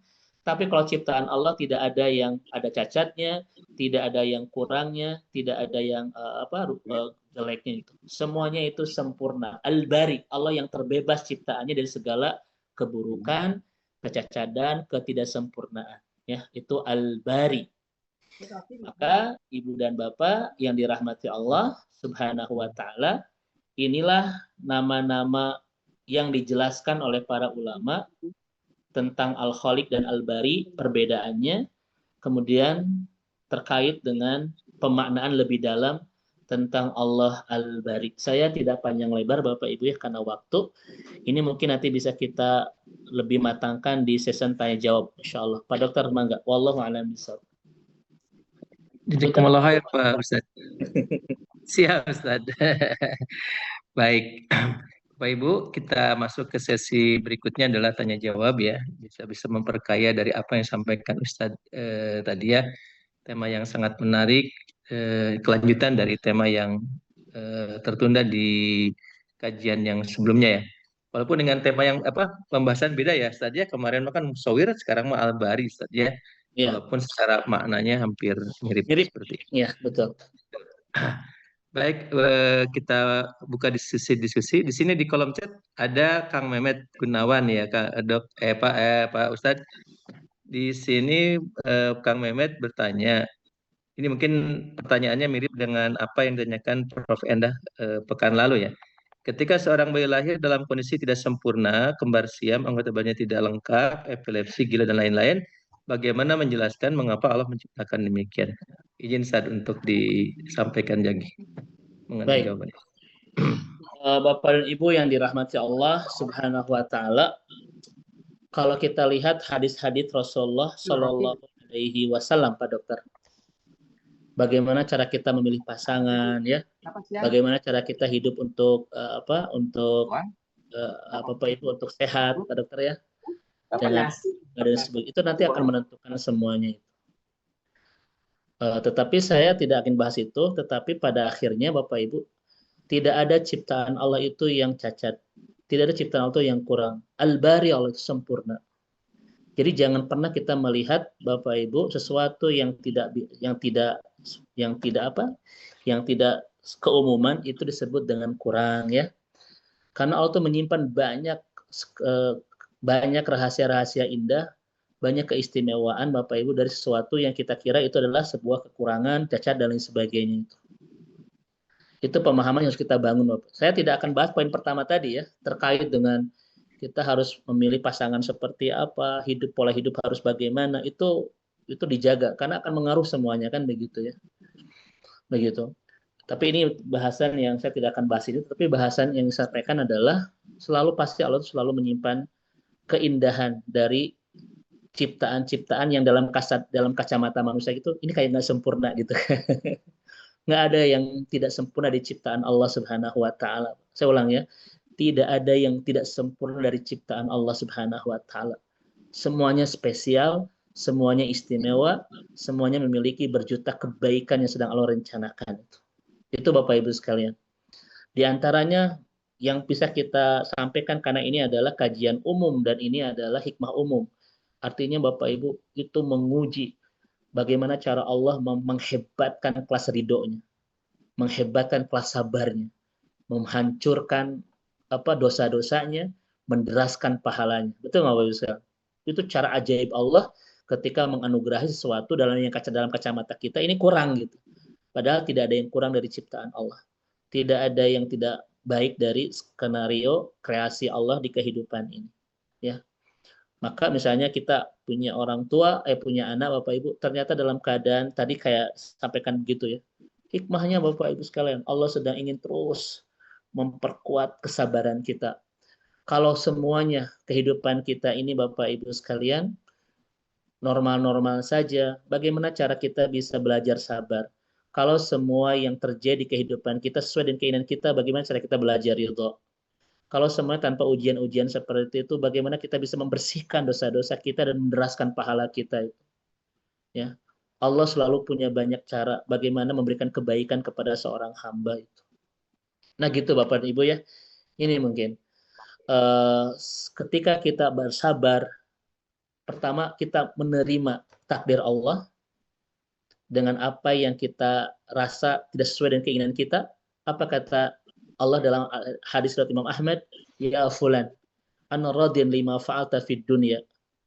Qad raditu anka wa afautu anka idham fadkhul jannati. Wahai hambaku, aku ridho dengan kamu selama engkau di dunia. Pergilah dan masuklah ke dalam surgaku. Itu Allah sampaikan Bapak Ibu kepada seorang hamba yang ridho dengan apapun yang Allah berikan dalam kehidupan. Disambutnya, aku ridho dengan kamu dengan apapun yang kamu lakukan di dunia, pergilah dan masuklah ke dalam surgaku. Amal-amal kita nggak diperiksa. Amal-amal kita tidak dihisab itu. Makanya Bapak dan Ibu sekalian ya, siapa orang-orang yang akan ke surga tanpa hisab? Ini orang-orang yang hebat keriduannya kepada Allah itu. Yang hebat ketawakalannya kepada Allah Subhanahu wa taala. Idhab farhul jannati. Masuklah kamu ke surga ya, tanpa ada hisab terlebih dahulu. Yang kedua misalnya dengan apa yang Allah takdirkan di kehidupan kita, memiliki anak dan sebagainya yang dalam kacamata kita ini kurang sempurna. Padahal tidak ada yang sempurna dari kacamata Allah. Allah sedang menguji daya kehebatan kesabaran kita. Dan kalau kita sudah teruji ini Bapak Ibu, bighairi hisab. Orang yang sabar itu pahalanya tidak ada hitungan. Dia seperti sedang menampung air hujan yang begitu deras Bapak Ibu. Satu-satunya ibadah yang pahalanya tak bisa tertampung karena saking banyaknya adalah sabar. Dan ke surganya bighairi hisab, tanpa hisab. Mungkin Allah Bapak Ibu menakdirkan ada sesuatu yang istimewa dari keluarga kita. Mungkin Allah sedang merencanakan kita ke surganya tanpa hisab. Jalur ridho, jalur sabar gitu ya. Itu indah Bapak Ibu dirahmati Allah Subhanahu wa taala ya. Makanya selalu menyimpan berjuta kebaikan dari sesuatu yang Allah ciptakan, tentukan, yang dalam kacamata kita ini kayaknya kurang sempurna. Gak ada yang tidak sempurna dari ciptaan Allah Subhanahu wa taala. Nah ini Bapak dan Ibu ya, mungkin ini hanya apa Pak Dokter, hanya tahqiq ya, hanya komentar saja ya. Karena kalau kajian sebetulnya panjang tentang bab ini, tetapi untuk sore hari ini saya ingin hanya menyampaikan itu saja. Mungkin Pak Dokter yang lain ada yang bisa menambahkan, saya persilahkan. Wallahu a'lam bishawab. Iya, iya, baik Ustaz, terima kasih. Ini Ustaz dari Teh Anita ya, bertanya mengenai pendapat kalau bagian tubuh kita, yaitu usus buntu dan geraham bungsu dan lain-lain ya, sehingga sebaiknya dioperasi diambil sedangkan cipta nol tidak ada yang sia-sia. Saya tadi udah share Ustaz di kolom chat, ternyata yang menjawab dari apa yang kita tadi Teh Anita sampaikan, ternyata dari para ahli yang notabene mungkin non-muslim Ustaz. Jadi pembuktiannya justru secara ilmiah dari orang-orang yang bukan muslim gitu kan ya. Padahal sebenarnya tadi Iya. rahasia kenapa setiap apa yang Allah ciptakan pasti ada manfaatnya, tidak akan mungkin tidak manfaatnya, ternyata dibuktikan oleh orang non muslim. Artinya balance tadi ya, bukan Iya. jadi tidak ada konflik interest ya. Lain cerita kalau misalnya ternyata umat Islam yang menjawabnya gitu kan ya. Masya Ya mungkin Allah. tidak bisa dijelaskan satu demi satu. Silakan ya Bapak Ibu baca di kolom chat ya. Oke. Oke, ini ada Raisen dari Dr. Dele ya, Dr. Dele. Silakan Dr. Dele. Bu Anita, Masya Allah. Baik. Oh iya, tadi Pak Ustadz bilang apa? eh, Kerusakan manusia ya. Kalau misalnya manusia itu rusak, daya rusaknya itu sangat hebat gitu kan ya. Betul. Itu kalau saya baca di penelitian ya Pak Ustadz, itu manusia tuh kalau dia udah punya pikiran atau perasaan yang merusak, itu menyebar dengan kecepatan 10⁻27. Itu lebih apa? Lebih cepat daripada kecepatan cahaya. Jadi itu betul banget, itu apa? Daya rusaknya itu luar biasa banget. Iya. Gitu. Jadi apa? Memang begitu tubuh manusia tuh kalau difahami itu luar biasa banget ya. Apa yang ada di Quran itu memang nyata banget. Kalau jelek banget, kalau bagus banget. Kalau rusak cepat merusak, kalau baik betul-betul baik. Gitu aja sih. Iya, terima kasih Dr. Dele komentarnya. Bisa menyampaikan Ustaz dari apa yang disampaikan Dr. Dele itu barusan? Masya Allah ya, betul Bu Dokter ya. Saya jadi teringat tulisan waktu mendampingi Dr. Tauhid Nur Azhar Bapak Ibu ya, beberapa tahun silam ketika kita masih bersama di salah satu penerbit buku ya. Beliau penulis dan saya waktu itu memang menjadi editor dan senior editor ya ketika itu. Ada buku Pak Dokter judulnya Haram Bikin Seram. Ini tulisan Dr. Tauhid Nur Azhar. Mungkin Bapak Ibu sudah familiar ya dengan beliau ini.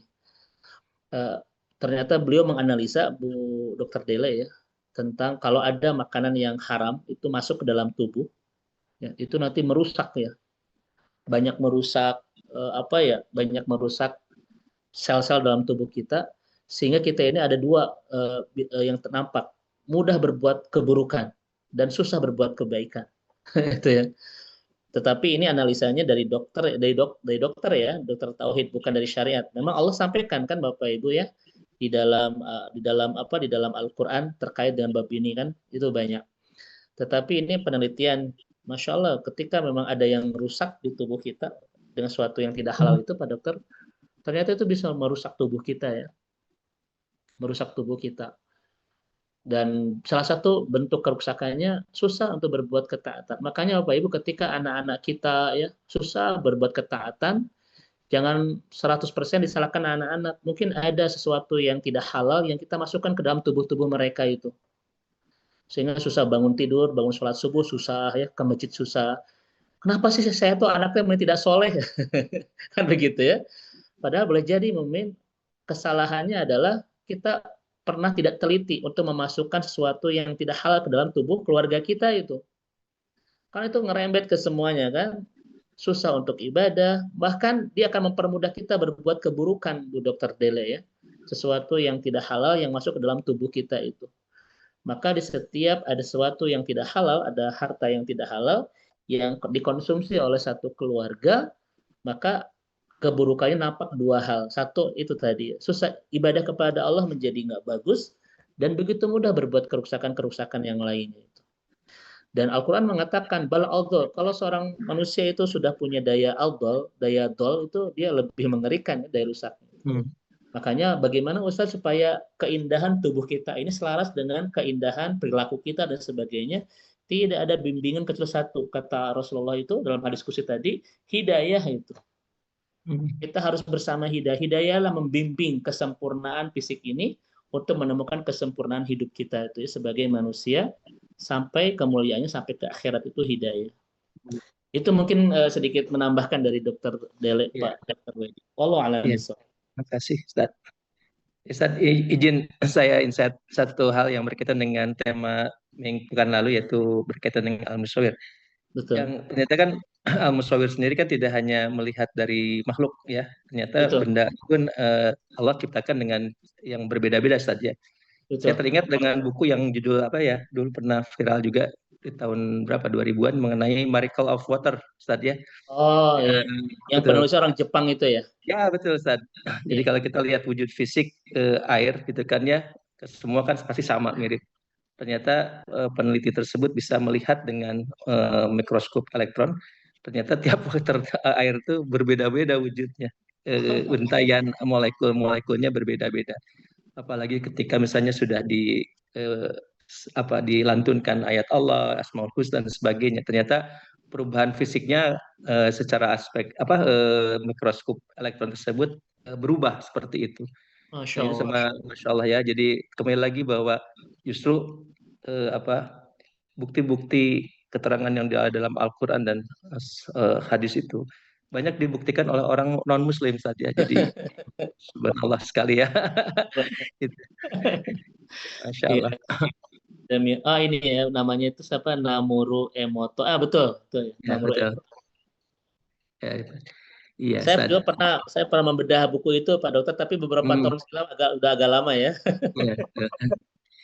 Izin Ustaz, ini ada lagi pertanyaan dari Kang Mehmet ya. Ini berkaitan mungkin tadi sedikit menyimak mengenai perbedaan antara Ar-Rahman Ar-Rahim ya. Baik. Di sini kan Ar-Rahman itu kan dunia, kalau Ar-Rahim itu adalah khusus ya. Jadi saya tanyakan oleh Kang Mehmet bagaimana tentang kemiskinan ya. Katanya kemiskinan itu dekat dengan kekufuran.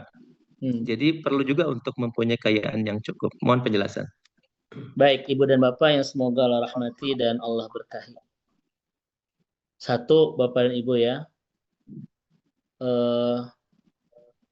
ketika Rasul mengatakan innallaha qassama bainakum arzaqakum. Allah itu membagikan rizki ke seluruh ke kalian kan begitu, ke manusia. Tetapi kata Ibnu Qayyim al-Jauziyah memang tidak rata ya. Tidak rata itu. Makanya kadang kerja kita sama jamnya, sama capeknya, tetapi kenapa hasilnya tidak sama? Itu adalah bentuk keadilan Allah Subhanahu wa taala. Karena adil itu bukan sama rata Bapak Ibu, tetapi mendapatkan sesuai porsi dan kebutuhannya kan begitu. Kenapa manusia itu Bapak Ibu sekalian tidak diberikan rata ya? Karena Allah tahu tentang kebutuhannya yang tidak sama, Allah tahu tentang takarannya yang berbeda, ya dan lain seterusnya. Itu rahasia Allah Subhanahu wa taala. Pertama, Bapak Ibu sekalian, kekayaan itu yang Nabi khawatirkan dalam hadis Muslim. Tetapi kefakiran pun yang sahabat Ali khawatirkan dalam kalimatnya, kadal fakru ayyakuna kufran, bahwa kefikiran mendekatkan kepada kekufuran, gitu. Tapi dalam hadis yang sangat panjang dia mengatakan, aku tidak mengkhawatirkan kemiskinan terhadap umatku, ya. Yang aku khawatirkan ketika umatku berlomba-lomba untuk mengejar harta, ya, dan Allah membinasakan mereka sebagaimana Allah binasakan kaum-kaum terdahulu. Ada banyak kaum-kaum di dalam Al-Quran, Bapak Ibu, yang Allah hancurkan gara-gara mereka tafakhur bil amwal, berpoya-poya, berbangga-bangga dengan dunia, dengan harta itu. Artinya Bapak Ibu, dari dua kalimat Nabi dan kalimat sahabat ini, kemiskinan sebuah ujian dan kekayaan pun sebuah ujian. Dan dua-duanya kalau kita tidak memiliki iman akan membawa kita kepada keburukan. Ya, apakah kekayaan itu membawa keburukan? Membawa keburukan kalau kita tidak punya iman. Itulah yang Nabi khawatirkan. Allah menghancurkan kalian gara-gara bertafahur dengan dunia, sebagaimana Allah hancurkan kaum-kaum terdahulu. Mereka bermegah-megah dengan dunia, kan, Pak Dokter? Tetapi para sahabat pun mengkhawatirkan tentang kemiskinan, karena kadal fakru ayyakuna kufran, kefakiran mendatangkan kepada kekufuran. Jadi sisi miskin dan kaya pun dua-duanya ujian yang kalau kita tidak punya iman akan menjebak kita dalam keburukan. Maka bagaimana caranya Bapak Ibu sekalian? Caranya adalah kita kawal semuanya dengan iman Bapak Ibu. Apapun yang Allah berikan dalam hidup kita, ketika kita kawal semuanya dengan iman, semuanya akan menjadi kebaikan. Sakit dengan iman, jadi kebaikan dengan sabarnya. Allah memberikan sesuatu yang tidak sesuai dengan keinginan kita, ketika dikawal dengan iman akan jadi keriduan terindah kita kepada Allah. Kan begitu. Ketika kita punya kekurangan, tapi bersama iman kita akan indah dalam kesabaran kepada Allah. Tetapi semua apapun, bahkan keistimewaan yang Allah berikan dalam kehidupan kita, ketika tidak dikawal dengan iman akan membawa kita dalam keburukan. Ya, dia tidak hanya kemiskinan saja yang membawa kekafiran, kekayaan pun akan menghancurkan kita kalau kita tidak dipaket dengan keimanan kepada Allah. Itu Pak Dokter. Wallahu a'lam bishawab. Masya Allah Ustaz, luar biasa penjelasannya.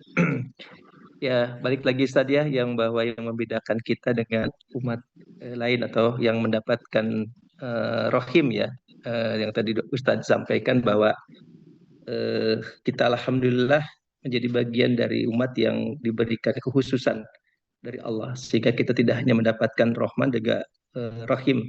Tadi Ustaz mengenai apa ya, yang membedakannya adalah hidayah. Betul. Dan tentunya tidak lepas dari itu apa yang kita lakukan tadi Ustadz menjelaskan dalam sholat itu kan ya, jangan lupa mengazamkan mengenai konsep meminta hidayah. Dan juga dalam kaitan dengan kajian yang kita lakukan tiap akhir pekan itu adalah salah satu upaya untuk menjemput hidayah Ustadz ya. Betul. Saya masih terikat dari apa yang Ustadz katakan waktu di kajian di rumah Ustadz. Paribasana no barijeng nunutan barijeng heai barijeng cuman itu ketika datang ke kajian itu pun lebih utama ya daripada tidak datang ke kajian seperti begitu kan, karena dalam artian bahwa Allah memberikan satu kekhususan bahwa kita dalam upaya menyebut hidayah yang tadi Ustadz sampaikan, insyaallah. Oke. Ustadz, izin Ustadz, mungkin itu pembahasan hari ini dicukupkan sekian saja. Ini hanya epilog, Pak Dokter, hanya menyambahkan dari Al-Musawwir kemarin. Siap. Nanti pekan depan masih ada kelanjutannya.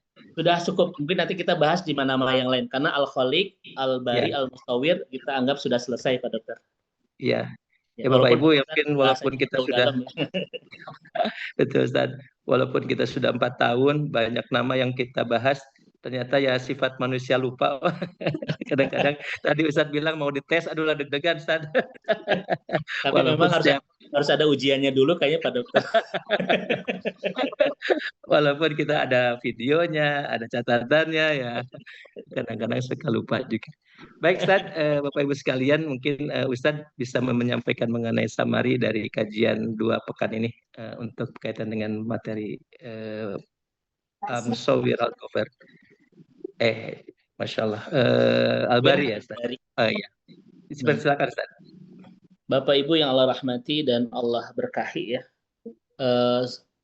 summary yang bisa kita petik dari dua nama yang kita bahas dalam dua pertemuan hari Al-Musawwir Al-Bari. Pertama, memang Bapak Ibu jangan pernah meremehkan ciptaan Allah.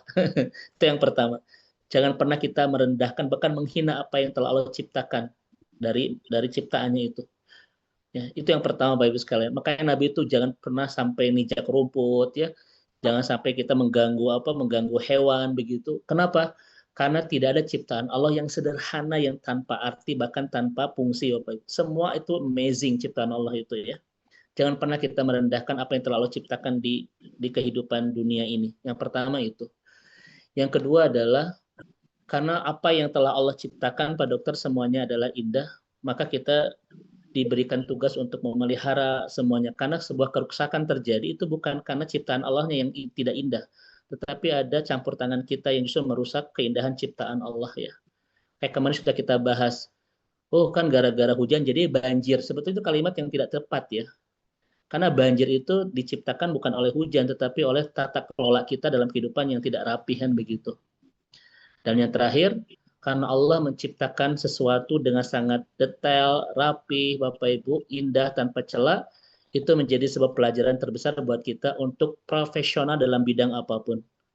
Allah tidak asal mencipta, tidak asal membentuk, tidak asal memberi rupa, tetapi detail, Bapak Ibu, rapi sampai ke kromosom, ke sel darah putih, sel darah ini, sel semuanya Bapak Ibu ya. Itu sangat teliti, sangat indah, sangat cermat, tanpa ada kesalahan, kerusakan satupun itu. Semuanya itu begitu indah. Ini memberikan pelajaran kepada kita semua bahwa kita harus profesional dalam hal apapun, tidak boleh asal ya, asal rumah tangga, asal bekerja, asal ibadah, tidak. Kenapa? Tadi ada kalimat Allah itu atqan kulli syai', sempurna, profesional dalam bidang apapun. Maka Rasul pun mengatakan kepada kita, maka Allah sangat menyukai seseorang ketika dia beramal itu itqan, sempurna dalam beramalnya. Itu Bapak Ibu ya yang bisa kita sampaikan dari dua nama yang kita bedah di dua pertemuan ini Pak Dokter. Wallahu a'lam bishawab. Ya, Masya Allah, Ustaz. Sami. Terima kasih Ustaz Jazakallah khair atas ilmu yang luar biasa Bapak Ibu sekalian. Dua pekan ini kita menyimak dua nama Allah gitu kan ya. Mudah-mudahan kita sama-sama bisa mendapatkan ibroh ya dalam tema makna dari dua nama Allah itu. Dan yang paling penting adalah bisa mengimplementasikan, mengamalkan dari apa yang tadi disampaikan oleh Ustadz. Ya mudah-mudahan Allah memberikan hidayah pada kita, yang mengistiqomahkan kita di jalannya. Mudah-mudahan Bapak Ibu, terutama Ustadz, diberikan keberkahan dalam kehidupan, kesehatan, keselamatan. Amin ya Allah ya Rabbal Alamin. Bapak Ibu, izin kita tutup bersama kajian sore hari ini dengan baca hamdalah bersama. Alhamdulillah.